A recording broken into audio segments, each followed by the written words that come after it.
in which we launched shortly after the assassination attempt took place. Our teams are still collecting critical information, speaking to law enforcement, and piecing together the details of this event. This past weekend, a bipartisan team of our investigators, along with key staff from Senators Blumenthal and Senator Johnson's office, traveled to Pennsylvania to speak with local law enforcement officials, review critical information from security officials who were working alongside the Secret Service, and to see the site firsthand. And I want to thank the incredibly brave local law enforcement officers in and around Butler County who responded that afternoon and who met with my staff this past weekend. They have helped to answer tough questions, as well as discuss in detail how the event actually unfolded. I also want to thank the owners of Butler Country Farm Show and the American Glass Research for allowing my staff and law enforcement to walk the grounds and examine the roof of the building the gunman was able to assess. We greatly appreciate your assistance. I've also requested documents along with Senators Paul, Blumenthal, and Johnson related to security preparations, intelligence gathering on potential violence prior to the attack, and detailed explanations of the security response from federal, state, and local authorities. As part of our ongoing investigation, we also seek to speak with additional federal law enforcement personnel, including Secret Service agents who were responsible for securing the event. Today's hearing is an important opportunity to ask critical questions and to begin to give the American people the transparency and the answers that they certainly deserve. There are still many unanswered questions. We need additional information about the Secret Service's advanced planning efforts, the decisions surrounding sniper and counter-sniper team use, placement, and coordination. We also need answers about what appears to be a problematic communication system that limited efforts to relay information and respond to events as they unfolded real time.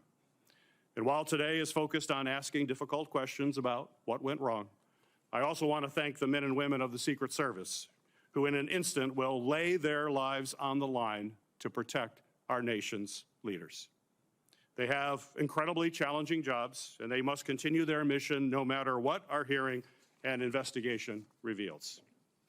I'm also grateful to our Senate Judiciary Committee colleagues for joining us in this important discussion.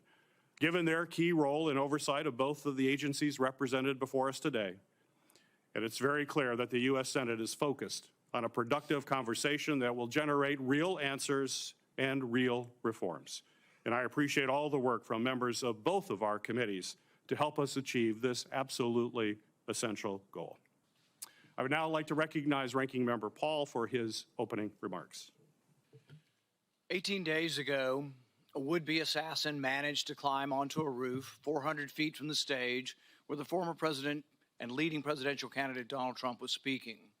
The assassin's bullet struck President Trump, narrowly missing a fatal blow thanks to a last-minute head turn. Tragically, not everyone was so fortunate. A beloved husband and father in the audience was killed, his life stolen in an instant. 2 others remain seriously injured, their futures uncertain. The lives of law enforcement officers working the event and those in the audience have been forever changed. Yet the media has shamefully moved on to other stories, and Google has been caught trying to suppress iconic images of a bloody Donald Trump, images showcasing the resolve of our nation in the face of the attack. But the American people have not forgotten, and we will not forget.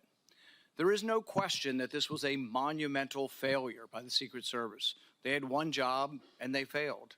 We know that. What remains unclear is who specifically failed, how they failed, and what must be done to ensure that something like this never happens again. America deserves to know that those responsible for this failure are frankly not going to be in charge of securing the upcoming Democrat National Convention. We need to know that someone's been placed on suspension, that someone won't be in charge of the next Donald Trump rally. Now, I was encouraged to hear that the acting director, Rowe, has initiated a disciplinary investigation in addition to the ongoing Secret Service policy review. This is an important step. However, real accountability will require a comprehensive examination of all the facts, which still remain unclear. This past Friday, my investigative team went to Pennsylvania to meet with local law enforcement and document the scene. One of the concerning things my team was told is that no one from Secret Service has talked to them since the shooting. I don't know how an investigation into what failed can be conducted without talking to the officers and agencies who were relied upon to do much of the work. Many questions remain unanswered about the planning and performance of security for July 13th. While a host of errors led to this security disaster, we now know local enforcement officers were suspicious of the shooter 90 minutes in advance of the shooting. There are two glaring issues we need to focus on. First, why were the AGR grounds and the roof left unattended? Why was the AGR building, the shooter's perch, left outside the perimeter? Local law enforcement told my staff that they specifically flagged the vulnerability of the building to the Secret Service and were told that it would be taken care of. Clearly, these vulnerabilities were not addressed. Second, why was Donald Trump allowed to take the stage, and why wasn't he removed from the stage when a suspicious individual was taking increasingly suspicious activities? Over 20 minutes before President Trump began his speech, the Secret Service Command Center had been made aware of an individual with a rangefinder. At least 10 minutes before it was confirmed, the Secret Service's counter-sniper team had been made aware of the suspicious subject and provided a photograph and a detailed description. Why was the event not delayed until the individual was found and checked out?